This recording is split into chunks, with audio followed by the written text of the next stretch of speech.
The silence of my study was my only companion. It had been for 3 years, ever since Rose passed. At 72, the deep leather chair and the heavy oak desk were my only real responsibilities. Howell Holdings, the company I'd built from nothing, ran itself. Or so I thought. I was wrapping up my review of the quarterly reports, more out of habit than necessity. My son, Mitchell, was supposed to be handling this. He and his wife, Tabitha, were on a video call with me an hour ago, a standard Sunday check-in. They'd hung up, but the connection on my laptop hadn't closed. The screen was black, but the audio feed was still live. I didn't mean to eavesdrop. I was about to close the window when I heard Tabitha's voice, sharp and clear. "He sounded weak, Mitch. He's finally slowing down. The dinner tonight is the perfect time." I froze. My hand hovered over the trackpad. "I don't know, Tabby." Mitchell's voice was hesitant. "My son. He still seems sharp to me." "Sharp?" He asked about the logistics numbers twice. "He's slipping. We just need to present it as a kindness, an honorary title, a well-deserved rest. He won't fight it." A cold dread, heavier than grief, settled in my stomach. "And if he does fight it?" Mitchell asked. "Then we use the file." Tabitha's voice dropped, becoming metallic. "Damien and Kevin are on board. They've documented every slip-up for the last 6 months, just like I asked. We present him as a risk to the shareholders. We have the votes to force the issue, Mitchell. Don't go soft on me now. It just feels wrong. He's my father. It's business," she snapped. "This is our time. Howell Holdings needs a contemporary vision, not a grieving old man playing CEO from his study. He's a liability. Now, are you with me or not?" There was a long pause. The silence from the speakers was deafening. "I'm with you," Mitchell finally said. His voice was hollow, a stranger's voice. "I'll back your play at dinner." The feed clicked dead. I stared at the black screen, my reflection looking back at me. They weren't just planning to push me out. They were planning a coup, and my own son was holding the knife. If you're watching this video, tell me where you're from or what time it is for you. The grandfather clock in the dining room chimed 6. Right on cue, the doorbell rang. I smoothed the front of my jacket, my hands perfectly steady. They thought I was weak. They thought I was slipping. Fine. Let them. "Elias, you look wonderful." Tabitha swept into the hall, all perfume and bright, false smiles. She kissed the air near my cheek. "Dad." Mitchell followed her, carrying a bottle of wine I knew she had picked out. He wouldn't meet my eye. "Mitchell, Tabitha, good to see you." I led them into the dining room. The table was set for 3 just as it had been every Sunday since Rose died, a ritual I'd clung to. Now it felt like a stage set for my own execution. We ate.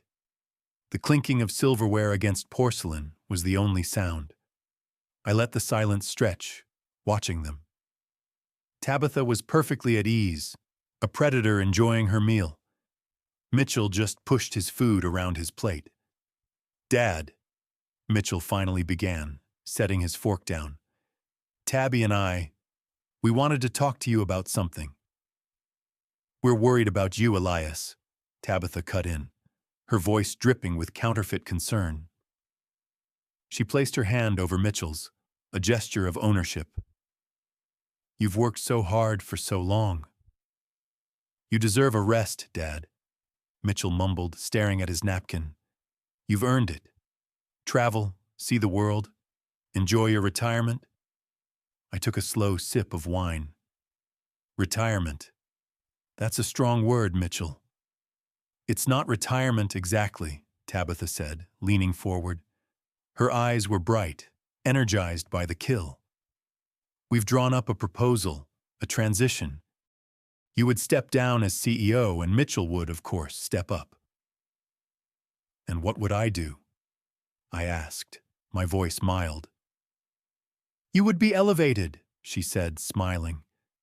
We would create a new role for you, Chairman Emeritus, an honorary position, so you can stay involved as much or as little as you want, without all the day-to-day stress.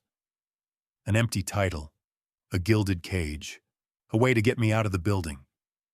I see, I said. And my shares? My controlling interest? That doesn't change. Mitchell jumped in, too quickly. You'd still be the majority shareholder. It's just, the operational decisions would be handled by the CEO, by me. So I'd own the company, but I wouldn't be allowed to run it, I summarized. The silence was back. Tabitha's smile tightened. It's a necessary move, Elias. For the future. The board is getting anxious. We need clear, decisive leadership.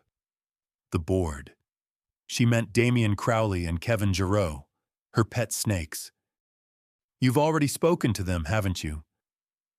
We've had discussions, Tabitha admitted, her voice hardening. The velvet glove was coming off. They agree. This is the best path forward. We need you to sign the papers by Friday, Elias. We have a major acquisition opportunity, and the partners want a clear line of succession before they'll approve it. A threat. Sign or be responsible for sinking a deal. I looked at my son. He was staring at his plate, a puppet whose strings were held by the woman beside him. I had lost him so long ago, I just hadn't seen it. I'll think about it, I said, folding my napkin. You said Friday. I'll give you my answer then. Mitchell looked relieved. Tabitha looked victorious. They thought I was a doddering old fool. They thought I would crumble. They had no idea who they were dealing with. They left at 8. I watched their car pull away from the curb, Tabitha at the wheel, Mitchell in the passenger seat. The moment the taillights vanished, I locked the front door, walked back to my study, and bypassed the expensive bottle of wine they'd brought. I poured 3 fingers of the whiskey I kept for emergencies. This was an emergency. I picked up my phone. I didn't have to look up the number. It was etched into my memory, a lifeline I hadn't used in years. It rang twice. Jennings. The voice was gravelly, sharp, and wide awake. Warren, it's Elias. There was a half-second of silence. Elias Howell. It's past your bedtime, old man. What's wrong? You only call this number when the sky is falling. It's falling, I said, and my own son is helping pull it down. Tell me. Mitchell and Tabitha. They're making a play, a forced retirement. They've got Damian Crowley and Kevin Giroux in their pocket. They gave me until Friday to sign over operational control. Warren let out a low whistle. A palace coup, and they're using your own executives to do it. Are you at the house? Yes. Don't go to the office. Don't call anyone. Don't send a single email. Touch nothing, Warren commanded. They're watching you. They're documenting everything. From this moment, you are a weak, confused, indecisive old man. You are considering their generous offer. Do you understand me? I understand, I said, my knuckles white on the whiskey glass. I'll be at your house at 7 a.m. We're going to war, Elias. I know, I said. Bring your armor. I hung up. For the first time since Rose died, the grief was gone. It had been burned away, leaving something cold and hard and clear in its place. My alarm didn't need to go off. I was up at 5, showered, shaved, and dressed in a crisp shirt and trousers. I made coffee. I sat in the kitchen, watching the sun rise, and I waited. At 6:59 a.m., a black sedan pulled into my driveway. Warren Jennings emerged, looking exactly as he had for 30 years. Immaculate three-piece suit, polished shoes, and a leather briefcase that probably cost more than my first car. He was a shark, and he was my oldest friend. "Elias," he said, skipping the pleasantries as I opened the door. "You look like hell." "I feel like fighting," I replied. I poured him a coffee and we sat in the study. I told him everything. The conversation I overheard, the dinner, the ultimatum, the names, Tabitha, Mitchell, Damien, Kevin. Warren listened, his steepled fingers a perfect triangle, his eyes unblinking. When I finished, he was silent for a full minute. "She's smart," he finally said. "Tabitha, this isn't Mitchell's play. He doesn't have the stomach for it. She's pulling the strings. He's just the face." "She's also arrogant," Warren continued, a predatory glint in his eye. "She's built a conspiracy, and conspiracies are sloppy. They leak.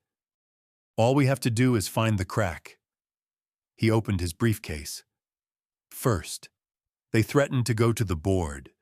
They're implying they can have you declared incompetent. That's a legal, medical, and corporate nightmare. It's their nuclear option. Our job is to make sure they never get to push the button." "How?" "From now on, you are the victim. You are heartbroken.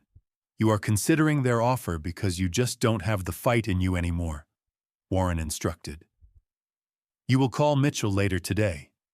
You will tell him you're deeply hurt, but that you understand their position and your thinking. You will drag this out until Friday."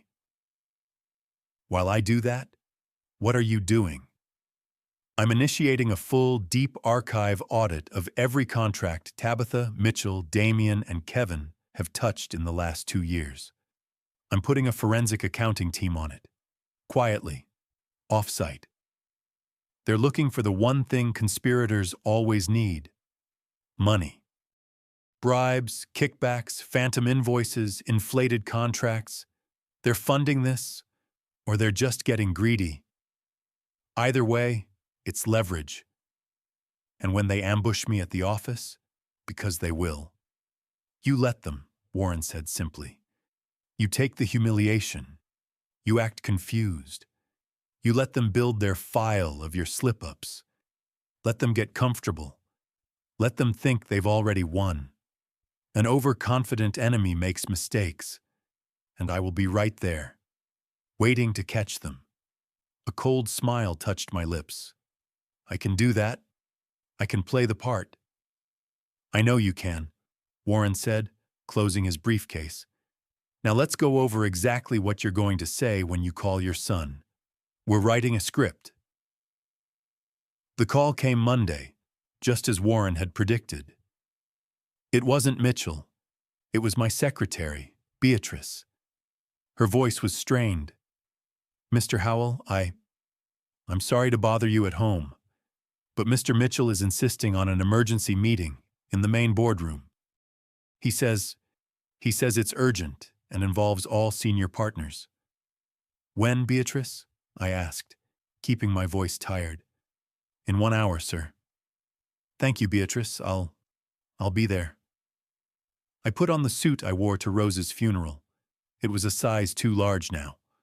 Perfect. I drove to the office, my office, and walked through the lobby. I nodded to the staff. They looked at me with a mixture of pity and fear. The rats were already whispering. I pushed open the heavy doors to the boardroom. They were all there. Mitchell at the head of the table. My chair. Tabitha sat to his right, laptop open, looking like a queen. Damien Crowley and Kevin Giroux sat opposite them, a united front. "Dad," Mitchell said, standing up. He looked tense. This part of the plan was clearly his. "Thank you for coming. We were worried. Why don't you take a seat? Right here." He pointed to a chair on the side. A visitor's chair. The chair for junior associates or vendors. I stopped. I looked at the chair. Then I looked at Mitchell. The room was silent. Tabitha's fingers stopped typing. "That's a visitor's chair, Mitchell," I said, my voice quiet. "It's just a chair, Dad," he said, forcing a smile. "Please sit." "No," I said. I walked to the other end of the table, to the chair that mirrored my own, the co-chair. I pulled it out and sat down. "This one will do." Tabitha's eyes flashed with anger, but Mitchell just looked relieved I hadn't made a bigger scene. He cleared his throat and sat back down in my seat. "Dad, we've called this meeting because we can't wait until Friday," he began, reading from a script on his screen. "The market is moving too fast. We need agility." "Agility," I repeated, as if I didn't understand the word. Kevin Giroux, my head of operations, a man I'd promoted 3 times, leaned forward. "Elias, with all due respect, your last few projections were optimistic. You forgot to account for the new shipping tariffs. It was a significant oversight." Damien caught it. Damien Crowley, my CFO, a man I'd hired when no one else would touch him, adjusted his glasses. "And the quarterly logistics reports, Elias.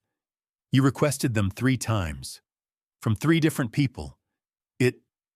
It caused a lot of confusion, redundant work." I stared at them. This was it. The file Tabitha was building, my slip-ups. The tariff numbers I hadn't included were because I was planning a full vendor change, something I hadn't announced. The report I'd requested 3 times was a test, to see which of my people was actually loyal. All 3 had reported back to Mitchell. I must have been tired," I stammered, playing my part. "My apologies," Tabitha pounced. "That's just it, Elias. You are tired. You deserve to be. But the company can't afford tired. We've been covering for these little mistakes for months, but they're getting bigger." "She's right, Dad," Mitchell said, his voice gaining strength as I appeared to weaken. "Damien, Kevin, and we are all in agreement. We need to formalize the transition, for the good of the company." He slid a document folder down the polished table. It stopped inches from my hand. "This is the same offer from last night," he said. "Sign it, Dad. Please, don't make this difficult. Don't make this difficult. Don't make us deploy the nuclear option." I looked at the folder. I looked at their expectant, predatory faces. I pushed the folder back. You gave me until Friday," I said, my voice trembling slightly. I need time to think. This is a lot. A man my age. I need to talk to my lawyer." "Of course," Tabitha said, her voice like silk. "Talk to your lawyer. But we need this settled, Elias. For everyone's sake." I stood up slowly, like an old man. I'll be in touch." I walked out of the boardroom. I didn't look back. I felt their eyes on me, a pack of hyenas who had just successfully cut the old lion from the herd. I kept my head down until I was inside the elevator. The doors closed. I straightened my suit. The look in my eyes was not tired. It was not confused. It was murderous. That night, the house was unbearable. The silence was no longer a companion. It was an accuser. I walked into the sitting room, the one Rose had decorated. Her armchair was still there by the window. I ran my hand over the worn fabric. "He's a good boy, Elias," she used to tell me. He needs your praise, not just your expectations." I'd given him everything. The best schools, a position at the company he hadn't earned, a 20% stake as a gift. I had handed him a legacy, and he was trading it for the approval of a venomous woman. I remembered his first day at the company. How proud I was. How proud Rose would have been. He'd seemed so eager, so ready to learn. Where had I gone wrong? When did the son I loved turn into the man who sat in my chair and humiliated me? Was it when Rose died, and the buffer between my demands and his insecurities vanished? Was it when he met Tabitha, who saw my company not as a family legacy to be stewarded, but as a prize to be seized? The grief I'd carried for 3 years, a dull, heavy ache, suddenly sharpened. It turned hot. It wasn't grief anymore. It was rage. A betrayal this deep didn't just break a heart.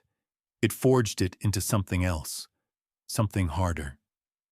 They thought I was a relic. They thought I was a memory.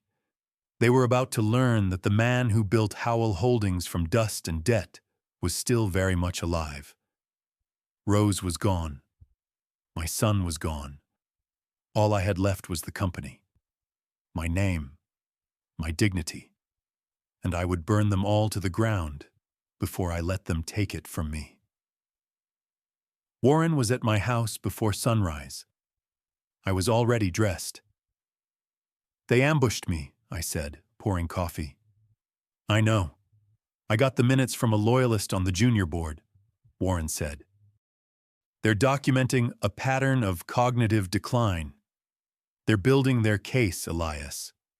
How did you handle it?" "I played the confused old man. I told them I needed to talk to my lawyer. I bought us time." "Good." Warren took a sip. "The first pass audit is done. The good news, as of this morning, your 70% controlling stake is ironclad. They can't outvote you on a simple share basis." "Then what's the problem?" "The problem is the 30% they do control," Warren said, pulling out a flowchart. "You own 70%, Mitchell has 20%, that leaves 10% split between 3 others. Damian Crowley has 5%, Kevin Giroux has 3%, that's 28% for the conspirators. Who has the last 2%? "Gregory Talbot, your old partner. Retired in Florida." "Gregory, he's a good man. He'd side with me." "It doesn't matter," Warren said, tapping the paper. "Your 70% beats their 30%. Unless they don't call for a shareholder vote. Unless they petition a judge for an emergency injunction based on medical incapacity." "They'd never get it," I scoffed. "Elias, wake up," Warren snapped. "You're a 72-year-old man whose wife recently died. You've been confused in meetings. Your own son, your CFO, and your head of ops are all willing to testify under oath that you are no longer competent to run your own company. A judge won't throw that case out. He'll order an evaluation. And once that process starts, you're finished. They win. The acquisition Tabitha mentioned will be a fire sale of your best assets, and you'll be locked out." The blood drained from my face. "A forced psychiatric evaluation." "That's the nuclear option," Warren said, his voice grim. "We have to find the leverage to disarm them before they push the button. My audit team is good, but they need more. They need a trail to follow." "Where would Tabitha hide her money?" "Marketing," I said instantly. "She took it over 3 years ago. Demanded a discretionary budget. I thought it was for branding, digital nonsense. Discretionary budgets are where thieves go to play," Warren said, a dark smile spreading across his face. "Tell me everything you know about it." Tuesday morning, Warren's forensic team dove into the marketing budget. For 12 hours, they found nothing. Everything was clean. Too clean. "She's using shell companies," Warren growled over the phone. "But the paperwork is immaculate. She's got a high-priced lawyer covering her tracks. We're burning time, Elias." Then, at noon, a break. An email sent from a burner account landed in Warren's inbox. It was from an anonymous employee at Howell Holdings. "I can't stand by and watch what they're doing to you, Mr. Howell," it read. They're not just stealing. They're hiding it. Look at the company's offshore accounts in the Cayman Islands, specifically the Special Projects Fund. They're moving millions. Warren called me, energized. We've got him, an inside source. This is it, Elias, an offshore account. It's the smoking gun. They'll go to jail. Be careful, Warren, I warned. This feels easy. An enemy always makes a mistake. This is it. For the next 24 hours, Warren and his entire team, augmented by international banking lawyers, threw themselves at the Cayman accounts. They pulled records. They filed emergency discovery motions. They spent a fortune in legal fees chasing the Special Projects Fund. They were consumed. And for 24 hours, we were blind. Tuesday night. My phone rang. It was Tabitha. My blood ran cold. Elias, I'm so glad I caught you, she said, her voice a perfect imitation of concern. Tabitha, what is it? Oh, I'm so worried. I had to call you. I heard the most terrible rumor today. A rumor? Yes, she said, and I could hear the smirk in her voice. That you were attempting to move company assets offshore. To the Cayman Islands, can you imagine? The board is in an absolute panic. They think your grief is making you paranoid and erratic. The phone felt like a block of ice in my hand. The anonymous tip. The 24-hour chase. It was a trap. They're saying you're trying to hide money from Mitchell, she continued. Elias, this is exactly the kind of confusion we were worried about. It's making you look unstable. Please, Elias, just sign the papers. Show them you're in control. Show them you're not unwell. I closed my eyes. She hadn't just set a trap. She'd baited it, and now she was snapping it shut.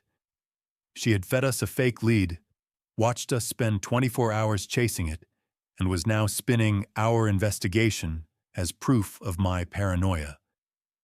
I have to go, Tabitha, I mumbled, and hung up the phone. I immediately called Warren. It's a trap, I said, my voice shaking with rage. Sean, the offshore account is a fake. She planted it.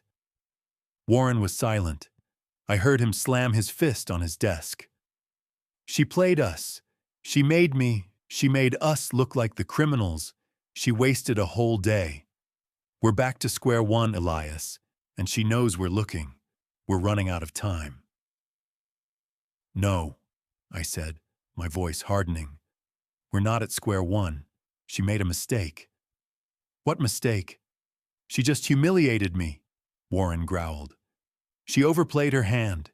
She showed me how she thinks. She's arrogant. She thinks she's already won. Now, I'm going to give you the real ace. What are you talking about? Stay there. I'm coming to your office, and I'm bringing my wife. I drove to my bank. Not the branch, the main vault. I used my key and my password, and I entered my private safe deposit box. A box so private, not even Mitchell knew it existed. Inside, beneath Rose's jewelry and my father's watch, was a thick, leather-bound folder. The spine was unmarked. I drove to Warren's office. His team was packing up, their faces grim with defeat. Everyone out, I said. Except you, Warren. The team filed out. Warren looked at me, his face exhausted. Elias, if this is another... I placed the leather folder on his desk. 20 years ago, I said. Rose and I almost lost everything. A dishonest partner. You remember? Barely. You handled it quietly, he said. Rose insisted we never be vulnerable again. She said blood can be a blessing or a curse. She made me restructure the company. This was her idea. She called it the loyalty protocol. Warren opened the folder. He began to read. His exhaustion vanished. His eyes widened. He stood up from his chair. "Elias, is this real?" he whispered, holding a page. "A holding company. Howell Holdings is just an operating company, wholly owned by a separate holding firm?" "That's right," I said. "And this clause," he read aloud, his voice trembling with a lawyer's thrill. "Any shareholder, officer, or partner of the holding firm who is found to have committed fraud, conspiracy, or acted in a manner deliberately hostile to the interests of the company shall automatically, and with immediate effect, forfeit their entire shareholding without compensation." He looked at me, a slow, dangerous smile spreading across his face. "She kept a copy. I kept a copy. And the bank kept the original," I said. "This changes everything," Warren said. "This isn't just a shield, Elias. This is a sword, a cannon. Mitchell's 20% stake. It's a loaded gun pointed at his own head, and he doesn't even know it." "Exactly," I said. "Now he just needs to pull the trigger. Go back to the marketing budget. Find the fraud, Warren. Find the real fraud. The trap she set means she's hiding something. Find it." With the loyalty clause as their armor, Warren's team attacked the marketing budget with renewed fury. They ignored the shells and the offshore noise. They followed the simplest trail: domestic vendors. It took them 6 hours. "Got her," Warren said, walking into his conference room where I was waiting. He was holding a thin stack of papers. "She was too arrogant to hide it all. She must have thought no one would ever be brave enough to look." He laid the invoices on the table. One, a consulting firm, Strategic Vision, LLC, registered to an address in Delaware, paid $500,000 over the last year. And the LLC is owned by Tabitha's cousin, Warren said. "We ran a check. The office is a P.O. box. There is no evidence they delivered a single report, no presentation, no strategic vision. It's a phantom, a $500,000 slush fund." I felt a cold satisfaction. "That's fraud. What else?" "This is the big one," he said, laying down 3 more contracts. 3 new suppliers: print advertising, digital media, event staging, all signed by Tabitha and countersigned by Mitchell in the last 6 months, all charging between 30 and 40% more than our previous vendors. "Kickbacks," I said. "Worse. I ran the corporate registration on these new suppliers. They're all shell companies, and the beneficiary owner for all 3 is Damian Crowley, my own CFO. He wasn't just a conspirator. He was an active thief." "How much?" I asked, my voice dangerously quiet. "Between the phantom consulting and the inflated supplier contracts, conservatively, $2.2 million has been siphoned from your company in the last 12 months. "That's the trigger," I said. "That is conspiracy. That is fraud. That's the ballgame. I'm dispatching an IT specialist to the main office right now," Warren said, grabbing his phone. "We need to secure the server logs and the email archives that connect Tabitha to that LLC before she knows we're onto it. Once we have those emails, we have her." Wednesday afternoon, Warren's IT specialist, a young woman with a laptop covered in stickers, badged into the Howell Holdings server room. She was using a backdoor administrative account Warren had set up. She was in for exactly 90 seconds. Warren's phone buzzed. He looked at it, and his face went white. "What?" I demanded. "She's gone," he said, staring at his screen. "Tabitha's spy, the one who fed us the false lead. They must have been monitoring all IT access." "What do you mean, gone?" "My specialist was in the system, heading for the marketing server. An alert flashed. Unauthorized access. Before she could do anything, a remote command triggered. A level 0 data purge. The entire marketing server, all invoices, all contracts, all email correspondence for the last 18 months. Wiped. Bleached. Warren slammed his phone onto the table. She did it. Tabitha. She knew we were getting close, and she hit the panic button. She destroyed the evidence. The room spun. We had it. The proof. The $500,000 phantom contract. The direct link to her family. And in the blink of an eye, it was gone. We lost it, I whispered. She won. She won that battle, Warren said, his voice a low growl. She destroyed the primary evidence. She thinks she's safe. She thinks she just erased her personal connection to the fraud. But she did. She erased the marketing server, Warren said, his eyes narrowing. But she didn't erase the executive server, the one where she and Mitchell and Damien plotted this whole thing. She was so focused on her own theft, she forgot about the conspiracy. Wednesday night. Warren's specialist didn't go home. She went to a secure off-site data center, the one where Howell Holdings kept its disaster recovery backups. The backups Tabitha didn't have access to. It took her all night to clone the executive server's deep archive drive. At 4 a.m., my phone rang. It was Warren. He sounded like he hadn't slept in a week. Elias, get down to my office, now. I arrived 20 minutes later. The conference room was littered with coffee cups. The IT specialist was asleep in a chair. Warren was standing in front of a large monitor, his face pale.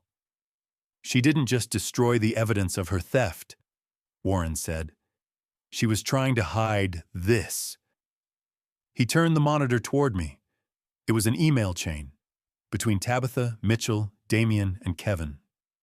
The subject line, the Friday plan. I read. I saw the notes from the boardroom ambush. I saw my confused responses, all meticulously documented. I saw them assigning employees to watch me and report any erratic behavior. And then I saw the last email from Tabitha, sent just 2 days ago. He's stalling, she wrote. He said he's thinking. He's not.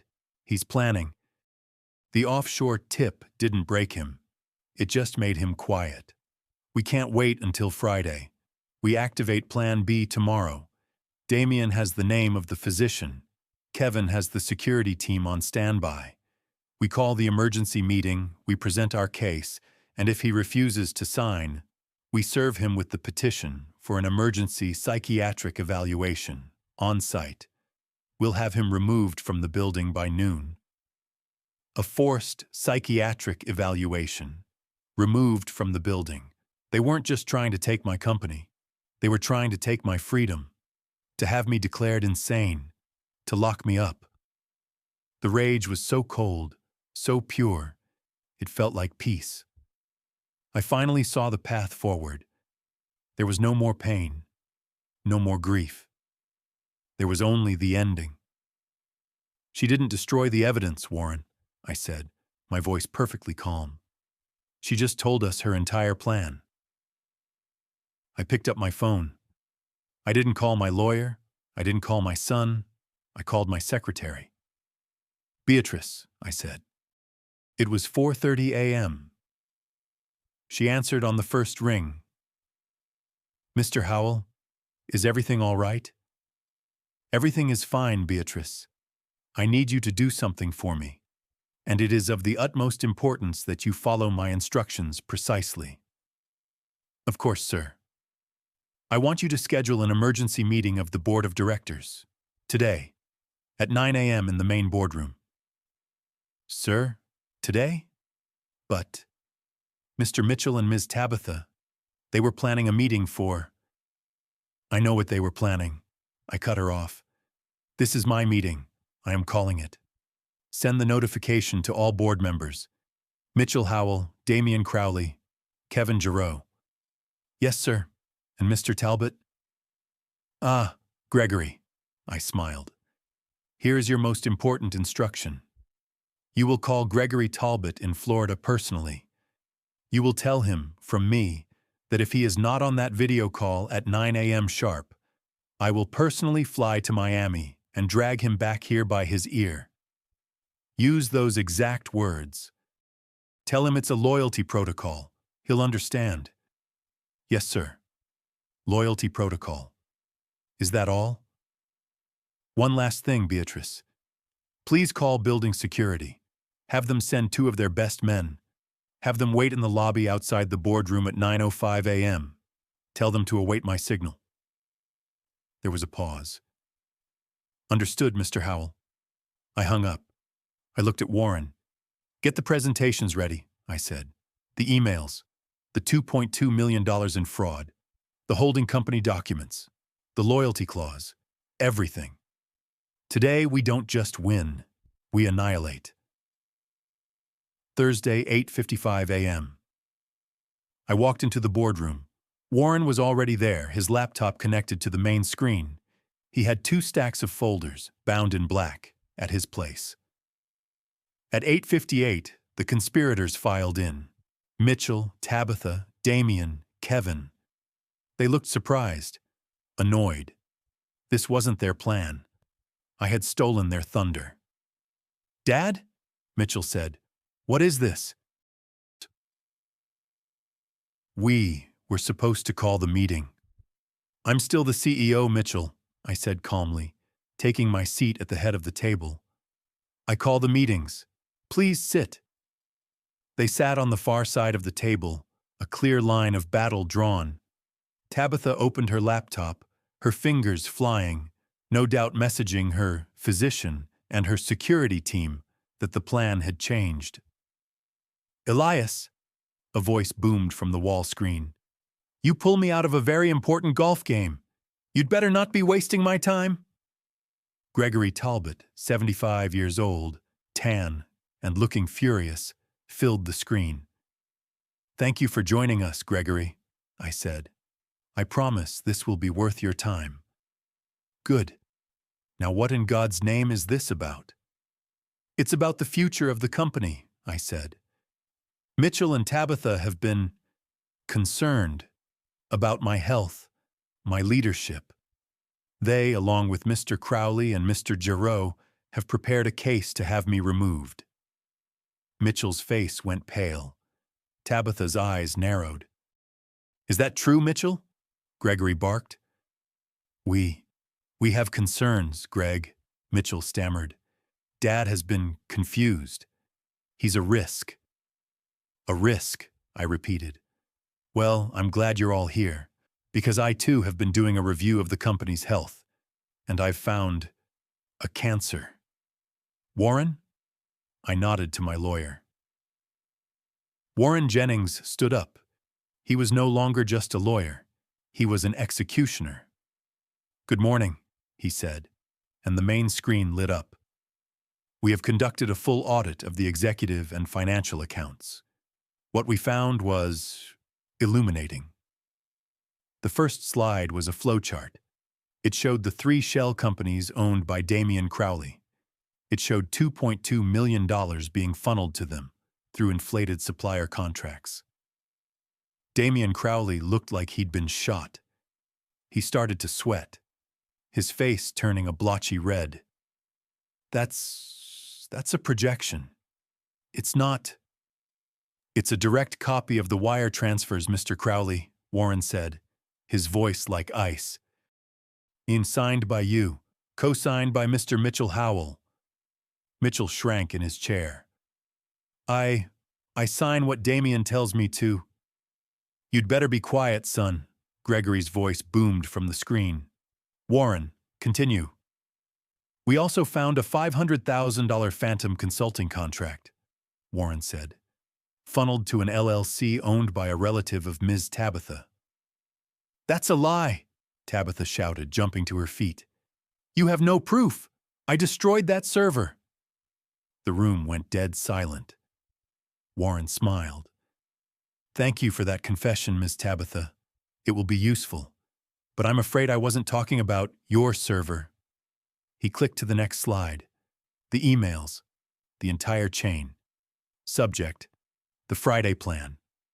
He projected the final email, the one mentioning the physician, the on-site security, the forced psychiatric evaluation. Gregory Talbot read it. He took off his glasses. "My God," he whispered. "Elias, they were going to have you committed." "That was Plan B," I said, my voice quiet. "All in the name of contemporary vision." "This is illegal," Tabitha shrieked. "You stole those emails. They're private." "They are corporate property," Warren snapped, "documenting a criminal conspiracy to defraud a company and illegally detain its CEO. They are, in fact, evidence." "I've seen enough," I said, standing up. "Gregory, I need your vote." "You have it, Elias," Gregory said, his voice shaking with rage. "Whatever it is, you have it." I move for the immediate termination, for cause of Damian Crowley and Kevin Giroux, and for the removal of Mitchell Howell as an officer and employee of this company. "You can't," Mitchell shouted, finding his voice. "I own 20% of this company. Damian and Kevin own shares. We have rights." "No," I said. "You don't." I nodded to Warren. He walked down the table and placed one of the black bound folders in front of Mitchell. "What is this?" Tabitha spat, snatching it. "That," Warren said, "is the actual corporate structure of this company. A structure Ms. Tabitha was not clever enough to find." She opened it. She read. Her face, so full of fire, went completely blank with shock. "A holding company?" she whispered. "A holding company," I confirmed. "Created 20 years ago by my late wife. A company with a very specific clause." "Warren, would you care to read it?" Warren projected it on the screen for everyone to see.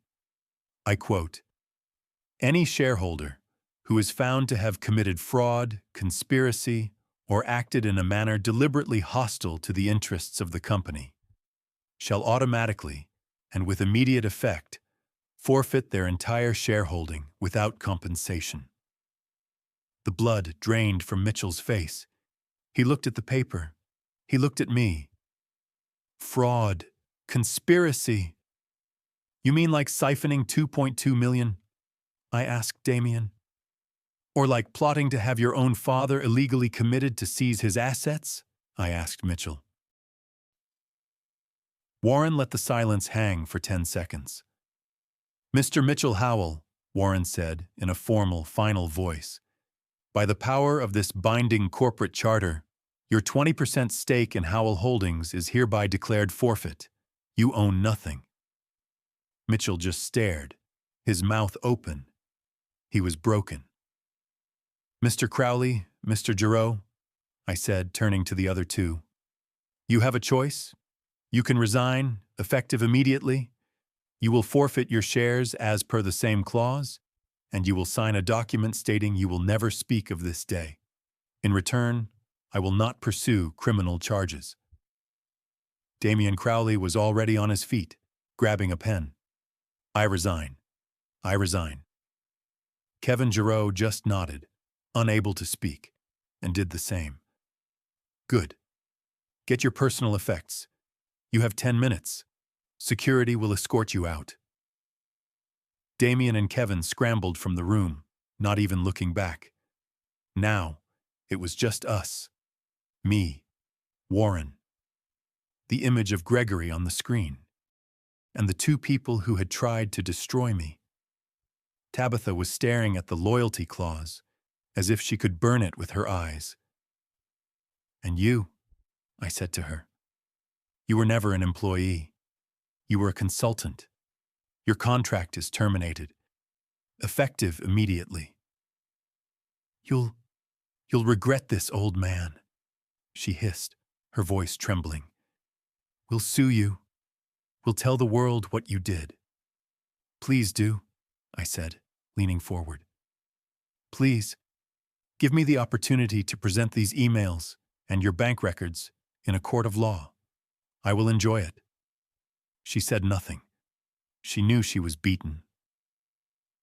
I stood up and walked to the door. I opened it.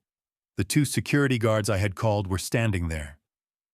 "Gentlemen, Mr. Howell and Ms. Tabitha are leaving. Please escort them from the building. They are not to return. They are no longer associated with this company in any way." "Dad," Mitchell whispered. He was crying now. Fat, silent tears. "Dad, please. She made me. I didn't." I looked at him. My son. The boy I had taught to ride a bike. The man who had agreed to have me committed. "Don't call me Dad," I said. My voice was not angry. It was empty. "A son doesn't do this. I don't know who you are. Get out of my company." He slumped, a puppet with his strings finally cut. "This isn't over, Elias!" Tabitha shrieked, grabbing Mitchell's arm and yanking him to his feet. "You haven't heard the last of us." "Oh, I think I have," I said. I watched as the security guards flanked them. I watched them walk my son and the woman who had poisoned him down the hall, toward the elevator, and out of my life. I closed the boardroom door. Gregory's voice came from the screen. "Elias, my God, are you all right?" I walked to the head of the table. I placed my hands on the back of my chair. My chair. "Yes, Gregory," I said, taking a deep breath. "I'm all right. Now. Let's talk about that acquisition." 8 months. It felt like a lifetime. Howell Holdings survived. It more than survived. It thrived. The cancer was cut out. I hired a new, brilliant CEO, a 50-year-old woman with no family ties and a ruthless dedication to results. She earned her position with merit, not blood. Gregory Talbot flew up from Florida and, over a 3-martini lunch, agreed to unretire. He now serves as chairman of the board, a true partner. His wisdom is a comfort. Beatrice, my loyal secretary, received a promotion and a significant raise. The first few months were hard. The silence in the house returned, but it was heavier now. I had lost Rose to God. I had lost Mitchell to greed. The first was a tragedy. The second was a choice. One day, a letter arrived, addressed in Mitchell's handwriting. My hands trembled as I opened it. It was a page, written from a new address in a city I didn't recognize. It was not an apology. It was an explanation. He wrote that he and Tabitha had made mistakes, that they were overly ambitious, that things got out of control. He never said, "I'm sorry." He never said, "I betrayed you." He was still a coward. He was still her puppet. I read the letter once. Then I folded it and placed it in the back of my desk drawer. I did not reply. Silence was the only answer he deserved. I was in my study, my home study, where I now worked only 2 days a week, when Beatrice buzzed me. "Mr. Howell, there is a young woman here to see you, a Ms. Ariana Shaw. She says she's an attorney. It's personal." The name meant nothing to me. "Send her in." A woman in her mid-30s, all sharp lines and intelligent eyes, walked in. She carried a leather briefcase. "Mr. Elias Howell?" she asked, extending a hand. "My name is Ariana Shaw." "A pleasure, but I'm afraid I don't. I'm Barnaby Shaw's daughter." The name hit me like a physical blow. Barnaby, my first partner. The man I'd started this company with in a rented garage. The man who, 10 years in, had suddenly and inexplicably sold me his shares for pennies on the dollar and vanished. I'd always assumed he'd lost faith. "Barnaby," I breathed. "How is he?" Her expression softened. "He passed away 3 months ago. Cancer." I am so sorry, I didn't know." He didn't want anyone to know, she said. He was a proud man. But before he died, he gave me this. He made me promise to deliver it to you personally. She opened her briefcase and handed me a thick, sealed envelope. My name was on it, written in Barnaby's unmistakable, shaky hand. I broke the wax seal. I unfolded the letter. I read. Elias, it began. If you are reading this, I am gone, and I am sorry. I am sorry for leaving you, my friend. I'm sorry for vanishing. My eyes blurred. I kept reading. You must have thought I was a fool or a coward. I was a coward, but not for the reason you think. I didn't sell because I lost faith in you, Elias. I sold because I'd made a mistake. A terrible one. He went on to explain. He had taken a personal loan against his company shares for a bad investment. A margin call was coming. If he defaulted, his creditors would have seized his 40% stake in our young company, broken it up, and sold it for parts. It would have destroyed everything we had built. So I came to you, he wrote. I sold you my shares for nothing. I told you I was tired. I lied. I was saving you, Elias. I was saving the company from my own stupidity. I couldn't bear to tell you the truth. My pride wouldn't let me. I had to stop, to wipe my eyes. For 30 years, I'd thought he betrayed me. He had sacrificed himself. I followed your success, Elias, the letter continued. I've been so proud. And I heard what happened. The news. It travels. I heard about your son, and I need to tell you this from the grave, old friend. You did the only thing a man of principle could do. You saved the company. You saved your dignity. Loyalty is everything, Elias. But loyalty must be earned. It is not a birthright. I folded the letter. The last piece of my broken heart clicked into place. My father admired you more than any man on earth, Ariana said softly. He always said you were the most principled man he'd ever known.